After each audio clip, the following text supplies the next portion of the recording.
5 साल की खुशी अपने घर की मेड सावित्री के साथ शाम को पार्क में खेल रही थी। उसको देखकर लग रहा था जैसे वो बहुत ही अमीर घर की हो। कुछ देर तक खेलने के बाद सावित्री ने उसे कहा, चलो खुशी बेटा, घर चलते हैं। सावित्री ने उसका हाथ पकड़ा और दोनों घर की तरफ जाने लगी। लेकिन तभी खुशी की नज़र सड़क के किनारे लगे एक खिलौने की दुकान पर गई। उसे एक बड़ा सा टेडी बियर दिखा। वो सावित्री से बोली, आंटी मुझे वो टेडी बियर दिला दो ना।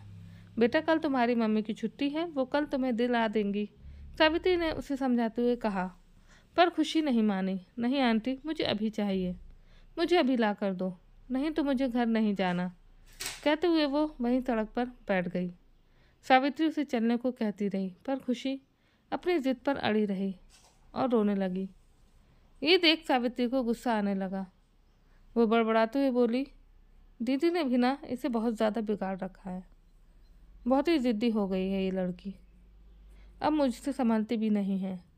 उसने कहा, रुक, अभी तेरी मम्मी को फ़ोन लगाकर कहती हूँ। बड़बड़ाते हुए सावित्री ने खुशी की माँ सुमन को फ़ोन लगा दिया और बोली, दीदी आपकी बेटी बहुत ज़िद्दी कर रही है, उसे टेडी बियर चाहिए, बीच सड़क पर ही बैठ गई है और घर भी नहीं आ रही, अब बताओ क्या करूँ। तो सुमन ने कहा, सावित्री ऐसा करो, उसे टेडी बियर दिला दो। तुम्हारे पास पैसे तो है ना? हाँ दीदी, पैसे तो हैं, पर कितने का आएगा पूछती हूँ। दुकानदार से ठीक है सावित्री, कुछ देर में मैं भी ऑफिस से निकलती हूँ, कहकर सुमन ने फ़ोन रख दिया। तो सावित्री ने दुकान में बैठी एक बूढ़ी औरत से पूछा, अम्मा जी ये टेडी बियर कितने का है? रुको बेटा, मालिक से पूछकर बताती हूँ, कहते हुए वो बूढ़ी औरत अंदर जाने लगी। तभी दुकान के मालिक ने आकर 500 रुपये बता दिए। तो सावित्री ने अपने पर्स में रुपए देखे तो 500 रुपये मिल गए। उसने दुकान वाले को पैसे दिए और टेडी बियर खरीद लिया।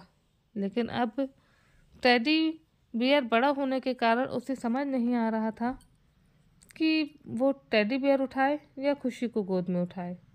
इसलिए वो दुकानदार से बोली, भाई साहब, यहाँ पास ही में मेरा घर है, क्या आप इसको घर तक पहुँचा देंगे? तो दुकान मालिक ने कहा, उस बूढ़ी औरत से कहा, अम्मा जी आप इनके साथ जाकर ये टेडी बियर रखवा कर आ जाओ।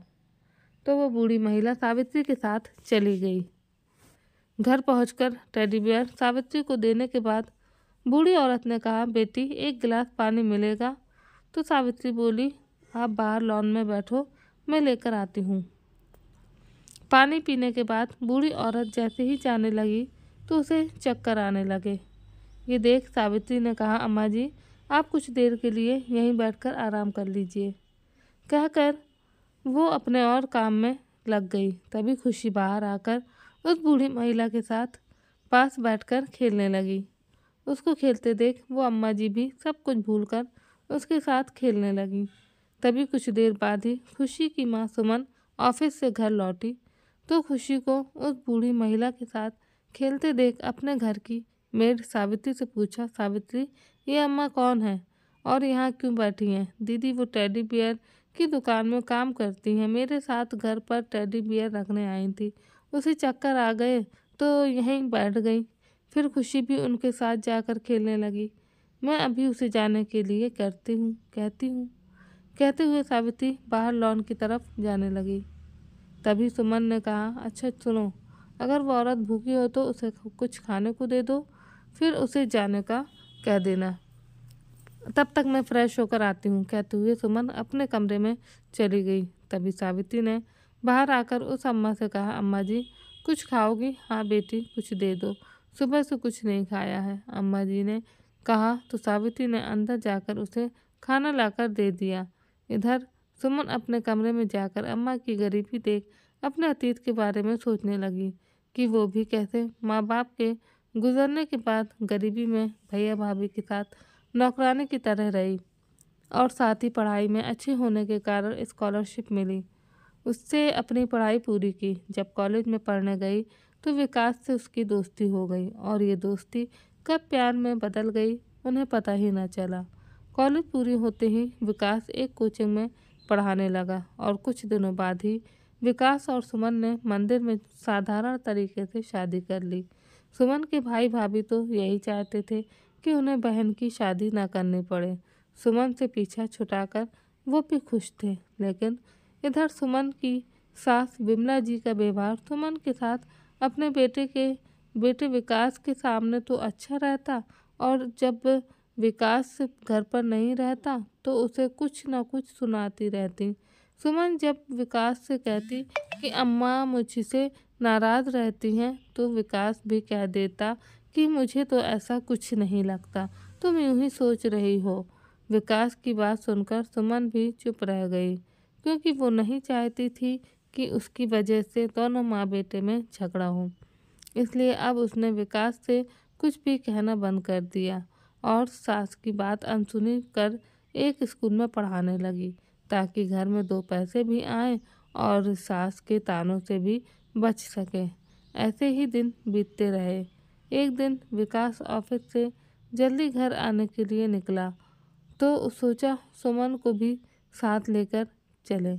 स्कूल के सामने पहुंचा तो देखा कि सुमन स्कूल के गेट पर एक आदमी से बात कर रही थी। उसका उस आदमी के साथ बात करना विकास को अच्छा नहीं लगा।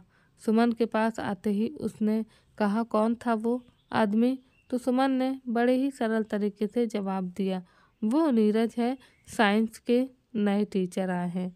ये सुन विकास ने कुछ नहीं कहा और सुमन को लेकर घर आ गया।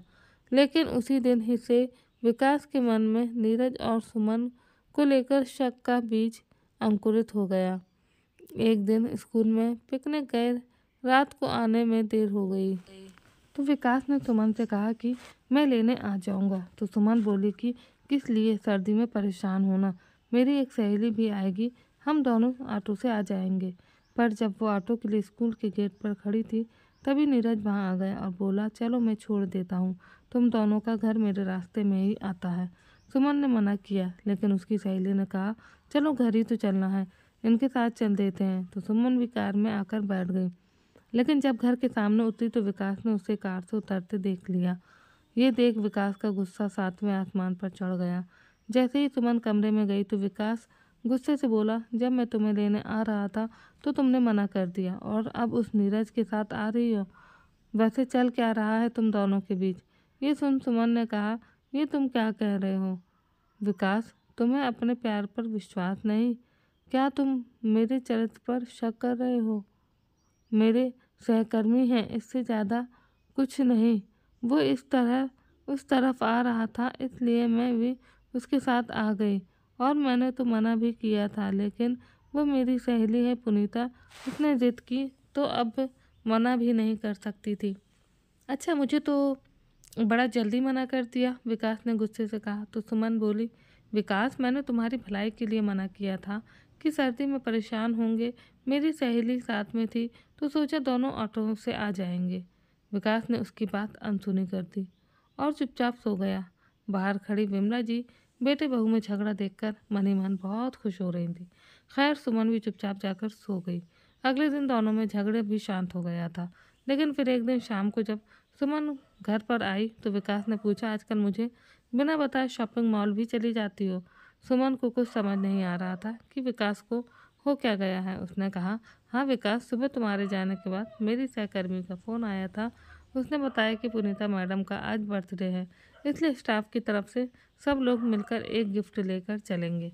मैंने माँ जी को बताया भी था कि आज मेरी स्कूल की एक मैडम का बर्थडे है, इसलिए शाम को पार्टी के लिए मॉल जाना है। लेकिन क्या माँ जी ने आपको बताया नहीं? सुमन ने प्यार से समझाते हुए कहा। लेकिन विकास गुस्से से बोला, अब माँ को बीच में मत घसीटो, और ये बताओ उस नीरज के साथ क्या चक्कर चल रहा है तुम्हारा? स्कूल के बहाने यहाँ कहाँ जाती हो उसके साथ? ये सुन सुमन से रहा नहीं गया। उसने गुस्से से कहा, कुछ भी मत बोलो विकास, तमीज़ से बात कर लो। तो विकास भी चिल्लाते हुए बोला, उसने तुम्हें उस दिन कार में क्या बैठा लिया, तुम तो कैरेक्टर लेस ही हो गई। सुमन अभी सुमन अभी सहन शक्ति खो चुकी थी। उसने कहा, वो सिर्फ मेरा सहकर्मी है, और उसके साथ मैं अकेली नहीं गई, पूरी मैडम और उसी के साथ गई थी, समझे तुम? सुमन का इतना कहना हुआ कि विकास ने एक जोरदार तमाचा सुमन के गाल पर जड़ दिया और चिल्लाते हुए बोला, अब तू निकल जा मेरे घर से, और कभी लौटकर मत आना। कैरेक्टर लेस है तू। विकास का ऐसा रूप देखकर सुमन डर गई और अपनी सास विमला जी के पास जाकर बोली, देखो माँ जी, मैंने सुबह आपको बताया था ना कि मैं आज मॉल जाऊंगी। आप समझाए ना विकास को, आपने बेटे को, वो मुझे घर से बाहर निकाल रहा है। तो विमला जी बोली, बहू मुझे बीच में मत घसीटो।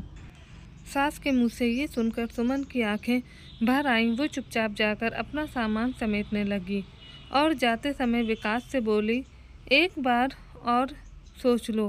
विकास मैं जा रही हूँ। पर विकास से कहाँ उसकी सुनने वाला था। उसने गुस्से से कहा, हाँ जा और उस नीरज के यहाँ जाकर मर। पति की बातें सुनकर सुमन रोते हुए घर छोड़कर चली गई। दीदी आपकी बेटी ज़्यादा ही जिद्दी हो गई है, अब आप ही उसे अंदर लेकर आओ। घर की मेड सावित्री की आवाज़ सुनकर सुमन अपने अतीत से बाहर लौटी और बड़बड़ाते हुए उठकर बाहर की ओर चल दी कि सच में ये बच्ची बहुत ही ज़्यादा ज़िद्दी हो गई है। उसने बाहर जाकर देखा तो खुशी अम्मा जी के साथ हंस हंस कर खेल रही थी। सुमन ने उसके पास जाकर उसका हाथ पकड़ा और बूढ़ी अम्मा से बोली, अब आप जाओ, शाम हो गई है और अंधेरा भी होने वाला है। तो जैसे ही वो बूढ़ी अम्मा जाने के लिए खड़ी हुई तो उसे देखकर सुमन हैरान रह गई। उसने कहा, आप यहाँ?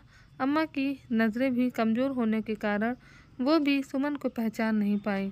फिर जब ध्यान से देखा तो वो भी आश्चर्य से बोली, तुम? कुछ देर तक तो वो सुमन को देखती रही और फिर बोली, माफ़ करना, चलती हूँ। सुमन ने कहा, रुको, चलो मेरे साथ अंदर आओ। तो अम्मा जी सुमन के पीछे पीछे अंदर चल दी, क्योंकि वो कोई और नहीं सुमन की सास विमला जी थी। उसे अंदर ले जाकर सुमन ने कहा कि आप यहाँ क्या कर रही हैं अम्मा जी? कुछ देर तक मौन रही, फिर बोली, धक्के खा रही हूँ और क्या कर रही हूँ। कहते कहते अम्मा जी की आंखों से झरझर आंसू बहने लगे। सुमन ने उन्हें पानी पिलाया और बोली, शांत हो जाइए और मुझे बताइए कि आप यहाँ कैसे आई। तो अम्मा जी ने अपने आंसू पोंछते हुए कहा, अपने कर्म भुगत रही हूँ बेटा। तुम्हारे जाने के बाद मैंने अपने बेटे विकास की शादी अपनी सहेली की बेटी प्राची से करवा दी थी। कुछ दिन तो सब कुछ ठीक रहा, लेकिन धीरे धीरे उसके तेवर बदलने लगे और उसने मुझे घर की नौकरानी बनाकर रख दिया। जब मैंने प्राची की माँ यानी कि मेरी सहेली शारदा से कहा कि प्राची मुझे पैरों की जूती समझती है, तो वो भी यही बोली कि मेरी बेटी मॉडर्न है और अमीर घर की है भी, तो उसे नौकरों से काम करवाने की आदत है। अब तुम्हारे यहाँ नौकर तो है नहीं और फिर तुम्हें भी तो अमीर घर की बहू चाहिए थी, इसलिए अब मेरी बेटी की इतनी सेवा तो करनी ही पड़ेगी। उसकी बात सुनकर मैं चुप रह गई। कर भी क्या सकती थी। दिन ऐसे ही बीतते रहे। एक दिन प्राची के पिता को बिजनेस में घाटा हो गया, तो करोड़ों का कर्ज चुकाने के लिए उसने अपना बंगला बेच दिया। इधर मेरे बेटे और प्राची ने हमारा घर बेच दिया और अपने सास ससुर के साथ बच्चों को लेकर दूसरे शहर चले गए, जहाँ प्राची के पिता का एक छोटा सा पुश्तैनी घर था। तो तुम्हें नहीं लेकर गए? सुमन ने बीच में ही टोकते हुए कहा। तो अम्मा जी बोली, विकास मुझे भी ले जा रहा था, पर प्राची ने मना कर दिया। प्राची ने कहा, इतने पैसे नहीं हैं कि मुझे भी पाल सकें, वैसे भी ये किसी काम के नहीं हैं, अब बूढ़ी हो गई हैं, घर का काम भी नहीं होगा इनसे। फिर क्या था? विकास ने मेरी तरफ देखा और कहा, माँ मुझे माफ़ कर दो, ये लो 5,000 रुपये, कहीं छोटा मोटा कमरा देख लेना। कहकर बेटा तो मुझे बीच सड़क पर ही छोड़कर चला गया। कहते कहते अम्मा जी फूट फूट कर रोने लगी। कुछ देर बाद मन हल्का होने के बाद अपने आंसू पोंछते हुए बोली, फिर कुछ दिन बेटा ऐसे भटकती रही और फिर एक दिन इस खिलौने वाले ने काम पर रख लिया। वो 2 वक्त का खाना दे देता है और 500 रुपये महीने के दे देता है। सुमन ने पूछा, रहती कहाँ हो, कमरा कहाँ लिया है? अरे बेटा, काहे का कमरा, दुकान के टेंट में ही सो जाती हूँ और साथ ही रखवाली भी हो जाती है। अब शायद मेरी किस्मत में यही लिखा था, कहते हुए अम्मा जी वहाँ से उठकर जाने लगी। तभी सुमन ने कहा, आप चाहो तो यहाँ रह सकती हो। अम्मा जी ने मुड़कर कहा, नहीं बेटी, मैं एक बार तेरा जीवन नरक बना चुकी हूँ, अब फिर से तेरे जीवन में कांटे नहीं बिछाना चाहती। ये सुन सुमन ने हैरानी से पूछा, मतलब क्या है आपका? मैं कुछ समझी नहीं। अम्मा जी यानी कि सुमन के साथ विमला जी ने रोते हुए कहा, बेटा, तुझे घर से निकालने के पीछे मेरा ही हाथ था, क्योंकि मैं नहीं चाहती थी कि एक गरीब घर की बहू मेरे घर में आए, क्योंकि मेरे घर के हालात पहले से ही अच्छे नहीं थे। इसलिए मैंने अपनी बहू के लिए कुछ ख्वाब देखे थे कि विकास की शादी अच्छे घर में करूंगी। बहू जो दहेज लाएगी उससे अपने घर की हालत कुछ तो सुधरेगी। जब विकास को पहली तनख्वाह मिली तो वो मुझे बाजार ले गया और नई साड़ी दिलवाई। वहाँ मॉल में मेरी मुलाकात अपनी सहेली शारदा से हुई। मैं शारदा को देख दंग रह गई। वो बहुत अमीर हो गई थी। उसके पति का छोटा सा बिजनेस बहुत बड़ा हो गया था। शारदा अपनी बेटी प्राची के साथ आई थी। जब मैंने विकास को उन दोनों से मिलवाया तो प्राची विकास को देखते रह गई। कुछ देर साथ बैठे बातें ही खाया पिया और घर चले गए। उधर प्राची ने जब से विकास को देखा मन में बैठा लिया कि इसके जैसा ही हैंडसम पति चाहिए। उसने अपनी माँ शारदा से कहा, मम्मी, आपको नहीं लगता आपकी सहेली विमला आंटी का बेटा है, जो है तो गरीब पर बहुत हैंडसम है? क्यों ना आप मेरी शादी की बात उससे करें? वैसे भी अभी आपको घर जमाई चाहिए और वो गरीब है तो आसानी से इस रिश्ते के लिए मान जाएंगे। आपको भी बैठे बैठे ही घर जमाई मिल जाएगा और मुझे विकास, वो पढ़ा लिखा भी है तो बिजनेस भी संभाल लेगा। प्राची की बात शारदा के मन में घर कर गई। उसने भी कहा, बात तो तू सही कह रही है, मैं कल ही विमला से बात करती हूँ। अगले दिन शारदा मेरे घर आई। उसने कहा, देख विमला, मुझे घुमा फिरा कर बात करना नहीं आता। प्राची मेरी इकलौती बेटी है, मेरे पास करोड़ों की प्रॉपर्टी है, मुझे घर जमाई चाहिए। मेरी बेटी को तेरा बेटा बहुत अच्छा लगा, तो क्या तू विकास की शादी मेरी बेटी प्राची से करेगी? देख, ऐसा करने से तेरा और तेरे बेटे का भविष्य बदल जाएगा। मैं ये सुन हैरान रह गई। मेरी खुशी का तो कोई ठिकाना ही ना रहा, क्योंकि मैं तो पहले ही अच्छा दहेज लाने वाली बहू के सपने संजोकर बैठी थी। अब तो सोने में सुहागा हो गया था। मैंने जल्दी से कहा, मुझे कोई ऐतराज़ नहीं और विकास को भी कोई समस्या नहीं होगी इस रिश्ते से। प्राची जैसी पत्नी पाना हर किसी की किस्मत में कहाँ होता है। विकास को आने दो, मैं आज ही उससे बात करती हूँ। शाम को विकास जब कोचिंग से घर आया तो मैंने कहा, बेटा, आज मेरी सहेली शारदा आई थी। उसने बताया कि प्राची को तू बहुत अच्छा लगा और अब वो तुमसे शादी करना चाहती है। इससे आगे कुछ कहती विकास बोल पड़ा, अच्छी बात है माँ, पर अपनी सहेली से कह दो मैं उनकी बेटी से शादी नहीं कर सकता। विकास के मुंह से ये बात सुनकर मैं हैरान रह गई। मुझे उससे उम्मीद बिल्कुल भी नहीं थी। मैंने कहा, क्यों नहीं कर सकता तू उससे शादी? पैसे वाली है, हमारी सारी तकलीफ़ें दूर हो जाएंगी, तुझे ये मामूली सी नौकरी भी नहीं करनी पड़ेगी। तो विकास ने कहा, माँ, मैं सुमन से प्यार करता हूँ और उसी से शादी करना चाहता हूँ। वो मेरे कॉलेज में पढ़ती थी, अब एक स्कूल में पढ़ाती है। उसके माँ बाप नहीं हैं। भाई भाभी ने उसे नौकरानी बनाकर रख दिया था, इसलिए हॉस्टल में रहती है। गरीब है पर दिल की बहुत अच्छी है। बेटे के मुँह से ये सुनकर मैं गुस्से में बोली, तो इस घर की आई हुई लक्ष्मी को छोड़ तू किसी भिखारिन को घर लाना चाहता है? देखिए, प्यार वार है ना, 4 दिन के ढकोसले हैं। भूल जाओ सुमन को और प्राची से शादी कर अपना जीवन संभाल ले। इतना सुनते ही विकास ने गुस्से से कहा, माँ, मैं तो उसी से शादी करूँगा, मुझे पैसों से कोई मतलब नहीं है और अब आप मुझसे इस बारे में कोई बात नहीं करें तो ही अच्छा है। कहकर वो घर से बाहर चला गया। मेरे अनुमानों पर पानी फिर गया। अब क्या करूं, कुछ समझ नहीं आ रहा था। मैंने अपनी सहेली शारदा को फ़ोन करके बताया कि मेरे बेटे की आंखों पर तो सुमन के नाम के प्यार की पट्टी बंधी है, वो कुछ देखना सुनना नहीं चाहता। ये सुन शारदा का दिल टूट गया, क्योंकि आज तक उसने अपनी बेटी की हर इच्छा पूरी की थी, पर आज वो कुछ कर नहीं पा रही थी। मैं हमेशा से एक अमीर बहू की इच्छा रखती थी और मेरे ये अरमान पूरे भी होने वाले थे यदि मेरा बेटा तुमसे शादी ना करके प्राची से शादी कर लेता। पर उसने मेरी बात न मानकर तुमसे मंदिर में शादी कर ली और तुझे घर ले आया, इसलिए तू मुझे फूटी आंख नहीं सुहाती थी। मैं जब भी विकास से तेरे बारे में कुछ कहती तो वह हमेशा तेरा ही पक्ष लेता। मैं हमेशा इसी उधेड़-बुन में रहती कि तुझे कैसे इस घर से निकालूं। तभी एक दिन मैंने विकास और तेरे बीच नीरज को लेकर हो रही बहस को सुन लिया। विकास को जो तुझ पर थोड़ा सा शक था उसे मैंने यकीन में बदलना शुरू कर दिया। मुझे इस बात पर विकास को भड़काने का मौका मिल गया। मैं रोज़ बात बात पर विकास को कहती, आजकल सुमन का चाल चलन कुछ ठीक नहीं है, फ़ोन पर भी लड़कों से बातें करती रहती है। पर विकास ने मेरी बात पर ज़्यादा ध्यान नहीं दिया। जिस दिन तुम बर्थडे पार्टी में गई थी, उस दिन मैंने मेरी सहेली से बता दिया कि सुमन बर्थडे पार्टी में जाने के लिए बोल रही थी। तुम शाम को आकर मेरे बेटे के सामने उसके बारे में झूठ बोल देना। शाम को विकास के घर आते ही शारदा भी मेरे घर आ गई और नमक मिर्च लगाकर बोली, आज मैंने तुम्हारी बहू को एक लड़के के साथ शॉपिंग मॉल में देखा था।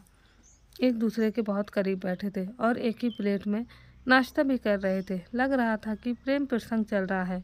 विकास भी सारी बातें सुन रहा था, पर वो अनसुनी कर अपने कमरे में चला गया।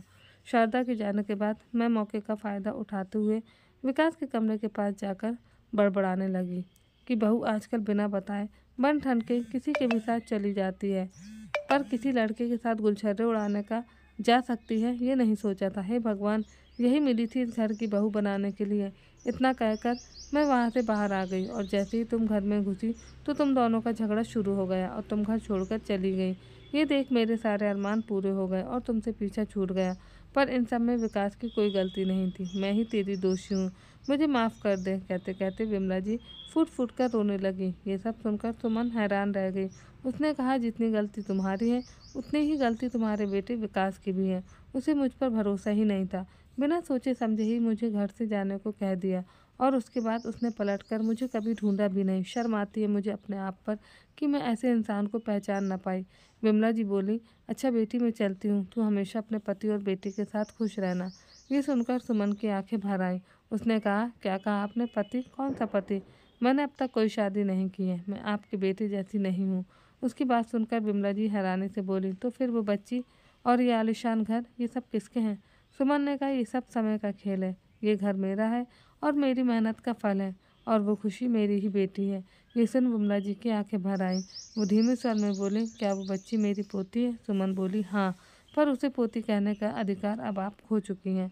तो विमला जी ने आंसू पोंछते हुए कहा, फिर जब विकास ने तुझे घर से निकल जाने को कहा तब तूने क्यों नहीं बताया? सुमन ने कहा, उस समय मुझे नहीं पता था कि मैं गर्भवती हूँ। मुझे ये बात 1 महीने बाद पता चली। ये जानकर मैं बहुत खुश हुई थी और ये खुशखबरी मैं विकास को देने घर भी आई थी। मैं जानती थी ये खुशखबरी सुनकर विकास भी बहुत खुश होगा और हम दोनों के बीच की सारी गलतफहमी ख़त्म हो जाएगी। पर जैसे ही मैं अंदर आने लगी तब मैंने विकास और प्राची के हंसने की आवाज़ें सुनी। वहाँ तुम सब बैठकर बातें कर रहे थे। विकास और प्राची की शादी की बात चल रही थी। मैंने प्राची को कहते हुए सुना कि जल्दी से तलाक दे दो, फिर हम शादी कर लेंगे। तो विकास ने हंसकर कहा, शादी?